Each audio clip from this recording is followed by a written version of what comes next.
Neuroregard, éclairage croisé sur les troubles du neurodéveloppement. Et si votre enfant refusait de porter un t-shirt ? Non pas par caprice, mais parce que ça lui fait mal. Eh bien, pour de nombreuses personnes avec un trouble du neurodéveloppement, le monde sensoriel est vécu différemment. Dans cet épisode de Neuroregard, nous allons explorer les atypies sensorielles, ce qu'elles sont, ce qu'elles provoquent et comment on peut mieux y répondre. Pour vous expliquer tout cela, j'ai à mes côtés 4 experts. Le docteur Stéphanie Marinier, neuropédiatre à l'hôpital Femmes-Mères-Enfants des Hospices Civils de Lyon et au centre ressources autisme du centre hospitalier Le Vinatier. Le docteur Lucie Jurek, pédopsychiatre au sein du Vinatier. Mylène Lendecker, psychomotricienne au sein du centre de référence des troubles du langage et des apprentissages de l'HFME aux Hospices Civils de Lyon. Et également le docteur Christophe Gau, pédopsychiatre à l'HFME. Mais aussi le témoignage de Stéphanie, une maman dont les enfants sont concernés par les TND et les atypies sensorielles. Débutons tout de suite ce nouvel épisode avec le docteur Christophe Gau, qui va une nouvelle fois déconstruire un stéréotype encore tenace.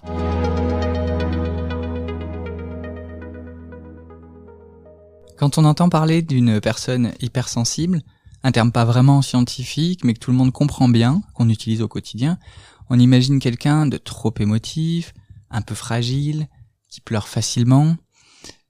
C'est une image négative qu'on peut avoir en tête. Mais attention, spoiler, ces atypies sensorielles n'ont rien à voir avec l'imaginaire collectif et sont en réalité une manière différente de traiter les informations qui viennent de l'environnement. On ne devrait pas les ranger du côté de la pure émotivité ni en faire seulement un trait de caractère. Par exemple, un petit bruit de fond qui paraîtrait sans importance, voire pas remarqué par certains, pourrait devenir presque insupportable pour une personne neuroatypique. À l'inverse, certaines personnes avec atypie sensorielle vont particulièrement apprécier certaines sensations, la plus stéréotypée étant l'appréciation positive pour la pression physique, le fait d'être contenu, serré, entouré. Ces réalités existent dans le cadre des troubles du neurodéveloppement, même quand elles ne se voient pas. C'est vrai, vu de l'extérieur, elles peuvent dérouter. Mais mieux reconnaître ces atypies sensorielles, c'est une part importante du soin, pour mieux adapter l'accompagnement du patient dans son parcours. Merci Christophe pour ces exemples concrets. On l'a compris, les atypies sensorielles, c'est tout au fil de la journée, avec un impact bien réel au quotidien. Mais concrètement, comment cela se manifeste ? Comment on les repère ? Comment on les accompagne ? Pour y répondre, on a donné la parole à 3 expertes qui croisent leur regard, leur expérience et leurs conseils. On va débuter avec le docteur Lucie Jurek, pédopsychiatre spécialisée dans les troubles du neurodéveloppement. Docteur Jurek, une première question. Quand on parle d'atypie sensorielle, on entend parfois parler de profil sensoriel, mais de quoi s'agit-il exactement ? Alors, effectivement, c'est bien de commencer par des définitions. Donc, ce qu'on nomme atypie sensorielle, c'est la manière dont une personne va percevoir, filtrer, réguler les informations qui viennent de ses différents sens. Donc, c'est comment elle va interpréter le bruit, la lumière, les odeurs, les mouvements. Et il peut y avoir plusieurs profils qu'on connaît bien justement grâce aux travaux de Winnie Dunn, une ergothérapeute et chercheuse américaine qui est vraiment la référence dans ce domaine. Elle a développé un outil qu'on appelle le profil sensoriel, qui est très utilisé en recherche et en pratique clinique. Ce profil, il va distinguer l'hypersensibilité. Donc c'est quand les stimulations, elles sont perçues comme trop intenses, mais sans que les personnes les évitent forcément. Elle va décrire aussi l'évitement sensoriel, donc la personne va mettre en place des stratégies pour fuir certaines sensations. L'hyposensibilité, quand les stimulations passent quasiment inaperçues. Et la recherche sensorielle, quand on a besoin de beaucoup de stimulation, de manière presque continue pour se sentir bien ou rester concentré. Alors si je résume, certains cherchent plus de sensations, d'autres fuient ce qui les dérange quelque part, et parfois c'est un peu des deux, non ? C'est exactement ça. Alors, ce sont des profils qu'on observe principalement dans l'autisme, non ?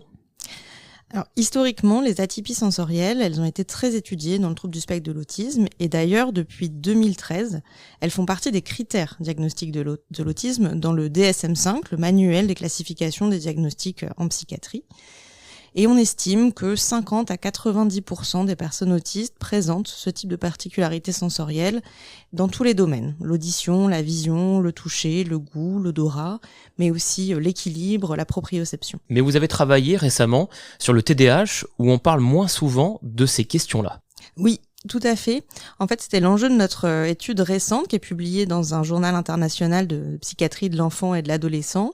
C'était de montrer que ces atypies, elles ne sont pas spécifiques à l'autisme, parce qu'en pratique clinique, on les retrouve aussi chez nos patients avec d'autres troubles du neurodéveloppement. Et donc pour ça, on a réalisé une méta-analyse de 30 études avec plus de 5000 participants au total, enfants et adultes. Et ce qu'on a observé, c'est que les personnes avec un TDAH présentent elles aussi beaucoup plus d'atypies sensorielles que la population générale. Et dans tous les domaines sensoriels, les personnes avec TDAH avaient beaucoup plus d'hypersensibilité, d'évitement, d'hyposensibilité et de recherche sensorielle que la population générale. Et pourtant, on en parle très peu dans les recommandations. Ouais, et on espère que l'étude fera un peu bouger les choses parce que c'est problématique puisque ces particularités, elles sont très fréquentes chez les personnes avec TDAH, mais largement ignorées dans les recommandations cliniques, alors qu'elles peuvent vraiment majorer les difficultés attentionnelles, renforcer l'instabilité émotionnelle et compliquer le quotidien de façon générale, que ce soit à l'école, à la maison, au travail ou dans les interactions sociales. Et au-delà de l'autisme et du TDAH, on retrouve ces atypies sensorielles dans d'autres troubles, par exemple ? Oui, on sait qu'elles sont aussi présentes dans les autres troubles du neurodéveloppement, probablement dans les troubles du langage. On a beaucoup d'études aussi dans la déficience intellectuelle et puis dans certains troubles moteurs, dans la dyspraxie. Les chiffres sont moins précis, on a beaucoup moins d'études que dans le champ de l'autisme et du TDAH, mais dans l'ensemble, on observe une prévalence qui est plus élevée que dans la population générale. Donc en clair, on devrait y être plus attentif, quel que soit le diagnostic. Oui, tout à fait. On a aujourd'hui des outils qui permettent de repérer ces profils sensoriels et ça devrait devenir un réflexe clinique parce que mieux les comprendre, c'est aussi mieux adapter l'environnement, proposer des stratégies concrètes et au final améliorer la qualité de vie des enfants et des adultes concernés. Merci beaucoup Lucie pour cet éclairage. On voit à quel point ces particularités sensorielles sont fréquentes, mais encore trop peu prises en compte, notamment dans le TDAH.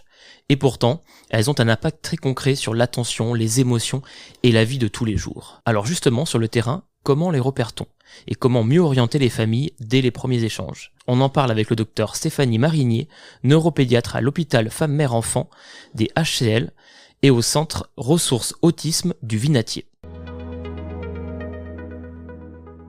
Docteur Marinier, quand on parle d'atypie sensorielle, est-ce qu'il y a des signes qui doivent alerter en consultation ?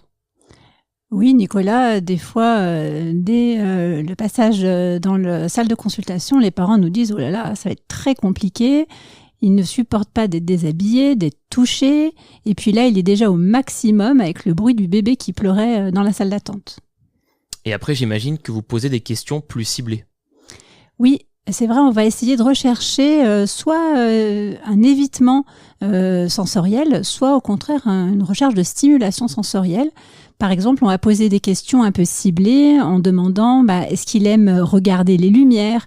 Est-ce qu'il aime se balancer, tourner sur lui-même pour rechercher ses sensations ? Alors merci pour ces exemples sur la partie visuelle, mais explorez-vous aussi les autres sens ? Oui, tous les sens peuvent être impactés. Par exemple, certains enfants vont avoir besoin de mettre beaucoup de choses à la bouche, de lécher, de sentir, de rechercher des stimulations en se mettant la tête à l'envers, en se créant des sensations de vertige. Et pour l'évitement sensoriel, qu'est-ce qui revient souvent ? Alors, ce qui revient très souvent, c'est l'évitement tactile. Ne pas aimer se faire couper les cheveux, couper les ongles, porter certains vêtements, ne pas supporter les étiquettes de certains vêtements. Alors je crois que vous interrogez également sur la douleur. Oui, alors là c'est fondamental parce que ça a un impact direct sur l'accès aux soins. Certaines personnes auront du mal à identifier leur douleur, à la localiser, à l'exprimer. Et pour le professionnel, ça peut être très compliqué de comprendre ce qui ne va pas chez cette personne. Alors est-ce qu'il existe des outils pour vous aider justement à poser ce repérage ? Oui, au-delà des questions qu'on va poser lors de la consultation, on peut s'aider de questionnaires. Par exemple, le questionnaire du MCHAT-R, c'est un questionnaire de dépistage du TSH chez le jeune enfant. Il y a une question qui va cibler la recherche de sensations ou l'évitement de sensations. On va demander aux parents, est-ce que votre enfant est perturbé par les bruits du quotidien ? Par exemple, quand il y a un sèche-cheveux, quand vous passez l'aspirateur, est-ce qu'il se bouche les oreilles ? Et justement, quel impact peuvent avoir ces atypies sur le parcours de soins ? L'impact, il est énorme parce que ces personnes peuvent avoir eu un vécu traumatique même, de certains rendez-vous médicaux. par excès de stimulation sensorielle. Il y avait trop de bruit, trop de personnes. Il y a pu y avoir un geste qui a été mal vécu comme une prise de sang. Donc cela aura un retentissement sur tout le parcours de soins de cette personne. Donc quand on aura repéré ces difficultés, on va demander un profil sensoriel plus détaillé auprès d'un professionnel. Merci Stéphanie pour votre éclairage. On le comprend bien, repérer les atypies sensorielles, c'est une étape clé dès la consultation. Mais concrètement, dans la vie de tous les jours, qu'est-ce que cela change ? Quels impacts sur les gestes du quotidien et comment adapter l'environnement, le rythme ou même la posture corporelle ? Pour en parler, on retrouve maintenant Mylène Lendecker, psychomotricienne spécialisée dans les troubles du neurodéveloppement chez l'enfant. Bonjour Mylène, j'ai une première question très concrète à vous poser. Comment ces atypies sensorielles influencent-elles le quotidien des personnes concernées ? Bonjour Nicolas. En effet, elles peuvent impacter plusieurs domaines très concrets. Par exemple, sur le plan de l'autonomie et de l'hygiène, certaines personnes ne supportent pas le brossage de dents. Et c'est pas toujours pour la même raison. Parfois, c'est le goût du dentifrice qui dérange, donc le goût spécifiquement. Et parfois, c'est la sensation des poils de la brosse à dents. Ils sont trop mous, trop durs. Et cette sensation peut provoquer par exemple un haut le cœur. Et là, c'est plutôt le toucher, l'oralité qui est en cause. Donc, ça touche aussi les activités du quotidien, même les plus simples ? Oui. Et aussi les loisirs. Donc prenons un jeu de ballon par exemple. Un enfant peut être tellement captivé par la balle, la regarder de très près, la faire tourner, qu'il oublie complètement le jeu collectif. Il y a un vrai intérêt sensoriel, mais qui est plutôt visuel, et ça perturbe l'activité. Et ça peut gêner la relation aux autres, mais il faut garder à l'esprit que ce n'est pas un caprice, c'est vraiment un besoin neurologique. Alors à l'école, j'imagine que cela peut être aussi un vrai sujet. Oui, tout à fait. Dans le contexte des apprentissages, une atypie sensorielle peut rendre la position assise très inconfortable, par exemple, voire intenable. L'enfant, il a alors besoin de bouger, pas pour embêter les autres, ni pour perturber la classe, mais parce que rester immobile, ça devient presque douloureux en fait. Et quand l'attention est mobilisée uniquement sur ce besoin de mouvement, c'est la consigne de l'exercice qui passe à la trappe. Ça peut aussi s'expliquer pour les adultes, qui rester assis en réunion par exemple, c'est extrêmement compliqué. Certains trouvent des parades, des stratégies comme répondre au téléphone pour se lever un petit peu. Alors Mylène, quels sont les signes qui doivent alerter les familles ou même les professionnels ? Tout d'abord, je tiens quand même à insister sur le fait qu'avoir des particularités sensorielles, c'est pas un problème en soi. On en a tous. Ce qui doit alerter, c'est quand cela empêche, quand l'enfant ou l'adulte est freiné dans son autonomie, les apprentissages ou dans sa socialisation. Pour mieux comprendre, on peut parler des seuils sensoriels. Certains enfants réagissent très vite à un tout petit stimulus. On appelle ça l'hyperréactivité. Par exemple, on effleure leurs bras, ils se frottent énergiquement ou se retirent brusquement. Et à l'inverse, d'autres ont un seuil très élevé. Ils ont besoin de beaucoup de stimulation pour réagir. C'est l'hyporéactivité. Typiquement, à la plage, ça peut être des enfants qui se roulent dans le sable, ne pas sentir qu'ils en ont plein le corps ou même en mettre à la bouche. On a tous des seuils différents, mais on s'adapte en permanence. Alors si je comprends bien, on n'essaie pas de tout normaliser, c'est bien ça ? Exactement. L'idée, ce n'est pas de rendre tout normal, c'est surtout de prioriser ce qui pose problème au quotidien. On peut très bien avoir une hypersensibilité à certains bruits et le vivre très bien avec. Tant que ça bloque pas pour les gestes du quotidien ou la relation aux autres. Il me semble aussi important de regarder ces particularités chez les enfants avec le prisme du développement psychomoteur ordinaire. On n'attend pas la même chose, la même autonomie ou la même qualité attentionnelle chez un enfant de 4 ans ou chez un enfant de 7 ans. Et surtout, il faut impliquer la personne concernée. C'est elle qui sait ce qui lui pose vraiment problème. Et ce qui lui fait du bien aussi. C'est une démarche d'autodétermination. C'est essentiel. Et alors, une fois ces atypies repérées, que peut-on faire ? Il y a plusieurs types d'interventions possibles. Et on les choisit en fonction de ce qui gêne le plus la personne. Et on traite une atypie à la fois, jamais tout en même temps. Pour résumer, je dirais qu'il faut d'abord se protéger. Éviter ce qui est trop intense et sécuriser si la personne se met en danger avec certaines stimulations, par exemple en se balançant très fort sur une chaise. Ensuite, adapter l'environnement, tamiser la lumière pour faire les devoirs ou encore structurer la salle de bain pour aider à l'autonomie. Ensuite, créer des temps d'apaisement sensoriel, avec une couverture lestée pour dormir, des lumières projetées au mur ou créer un espace de calme. Et parfois, on propose un renforcement sensoriel. L'idée, c'est alors d'essayer de familiariser progressivement avec une stimulation désagréable ou d'apprendre à mieux sentir certaines sensations. Le plus important, c'est que tout cela se fasse en lien avec un professionnel formé, notamment les psychomotriciens, les ergothérapeutes, mais peut-être aussi des psychologues ou encore des neuropsychologues. Et de mettre tout ça en pratique au quotidien. C'est là que les progrès se voient, à la maison, à l'école, dans les interactions de tous les jours et dans le milieu professionnel.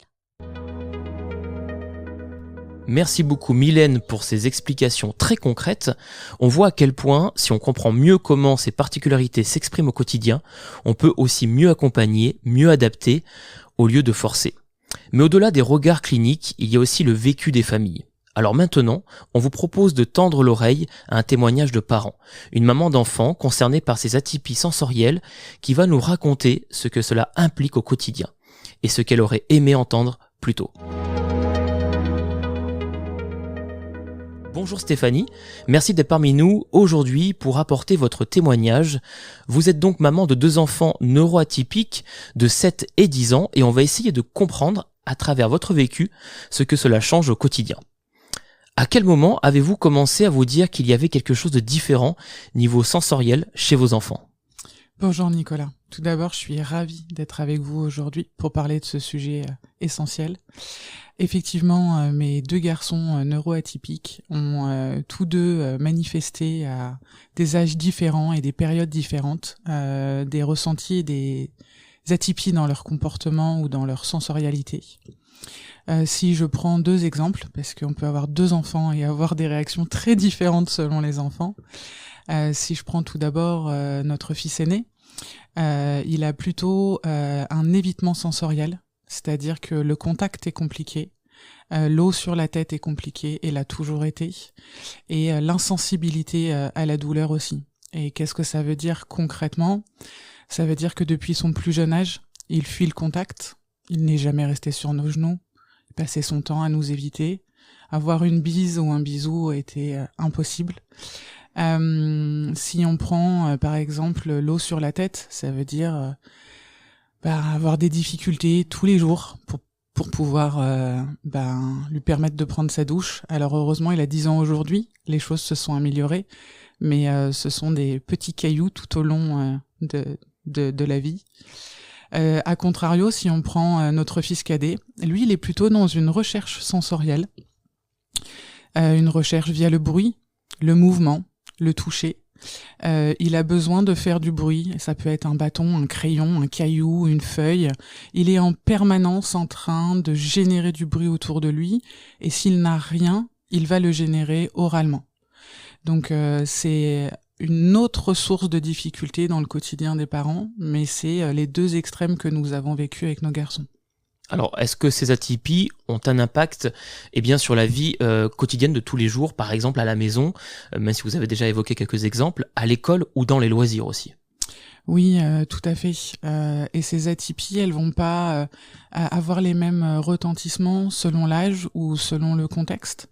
Par exemple, si je reprends les difficultés sensorielles pour notre fils, tout ce qui est vêtements, ça peut paraître anodin, mais choisir un pantalon qui n'a pas d'étiquette, pas de petits boutons pour serrer la taille, ou alors un pull qui n'a pas d'élastique au niveau des poignets, parce que sinon ça crée une réaction qu'on va dire ou qu'on va qualifier de capricieuse, alors qu'en fait pour lui c'est épidermique.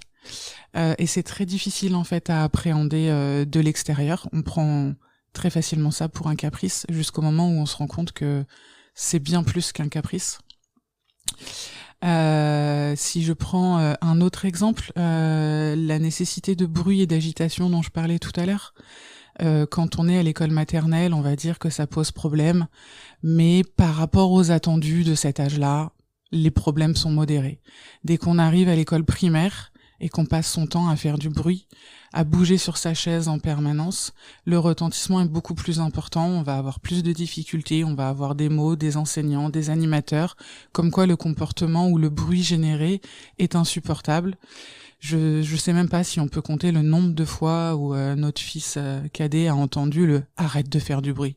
Et moi je me pose une question, qu'est-ce qu'il va garder quand il va être adulte ? Qu'est-ce que ça va donner d'avoir entendu toute sa jeunesse « arrête de faire du bruit ». C'est en effet une question que doivent se poser beaucoup de parents. Qu'est-ce qui a été le plus difficile pour vous face à ces particularités? C'est une question assez large, je pourrais en parler très longtemps. Si je devais résumer, je dirais qu'il y a vraiment 2 éléments. Le premier, c'est tout d'abord la méconnaissance. La méconnaissance et la compréhension. C'est-à-dire que là, j'en parle, mais sauf que ça fait déjà 7 ans. Donc il y a toute cette phase initiale où on ne sait pas. Et comme on ne sait pas, on est dans le jugement du regard d'adulte sur un comportement d'enfant. Donc je vous parlais tout à l'heure de caprice. Caprice génère dispute. Dispute génère conflit, génère énervement, agitation au sein du foyer. Donc je dirais que c'est toute cette phase de méconnaissance. On se doutait bien qu'il n'était pas possible de faire autant de crises pour une goutte d'eau sur la tête. Mais combien de temps ça nous a pris avant de comprendre qu'il y avait un réel problème derrière. Le deuxième élément, ça serait peut-être les conflits, parce que toutes ces atypies, comme elles occupent le quotidien, c'est-à-dire du matin où on se lève, où ça va être compliqué de prendre sa douche ou de s'habiller, jusque le soir où on va avoir une agitation au moment du repas, l'impossibilité de rester assis. En fait, toute la journée, on est dans une sorte de conflit d'adaptation pour pouvoir mener une journée à bien. Et en fait, c'est un épuisement, c'est une dispute permanente, c'est une animosité au sein de la famille qui est extrêmement pesante.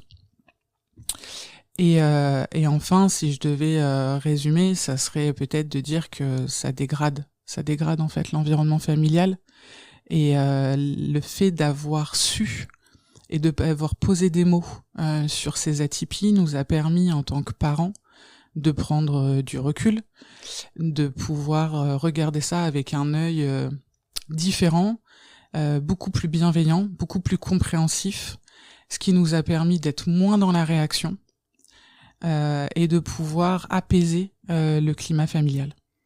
Est-ce qu'il y a des choses qui vous ont aidé, des adaptations, des professionnels rencontrés et même des outils? Oui, et c'est d'ailleurs grâce aux différents professionnels qu'on a rencontrés qu'on a pu mettre ces fameux mots sur ce qu'on vivait.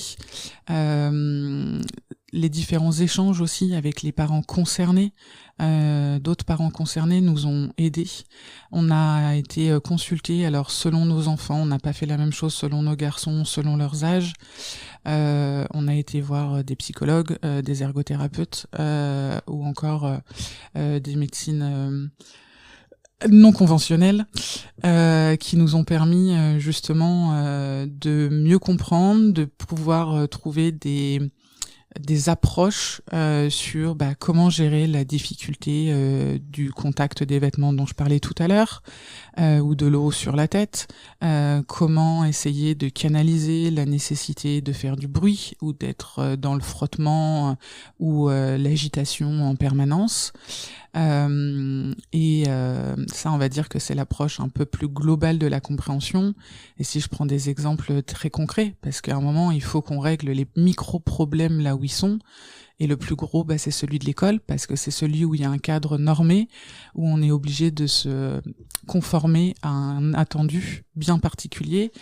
Là, on a essayé de trouver d'autres astuces beaucoup plus pratico-pratiques, comme les fidgets, tous ces objets, vous savez, avec des textures variées qui peuvent les apaiser. On en a essayé plein. Il y a des éléments qui ont mieux marché que d'autres pour essayer de les maintenir assis ou de limiter leur agitation ou leur volonté de faire du bruit. On n'a jamais trouvé la solution miracle, mais on va dire qu'on a apaisé. Si vous aviez un message à faire passer à d'autres parents ou même des professionnels qui accompagnent des enfants comme les vôtres, lequel serait-il ? Alors je sais pas si j'ai la prétention de pouvoir donner des conseils. Non, si je devais résumer, je dirais avec le recul, les quelques années de recul que l'on a, de se faire confiance et de solliciter les autres, de nous faire confiance. Qu'est-ce que j'entends par là ? Le parcours de vie avec des troubles du neurodéveloppement est un long chemin que l'on découvre à ses dépens et également aux dépens de ses propres enfants. Si nous avions eu plus confiance en nous, au début.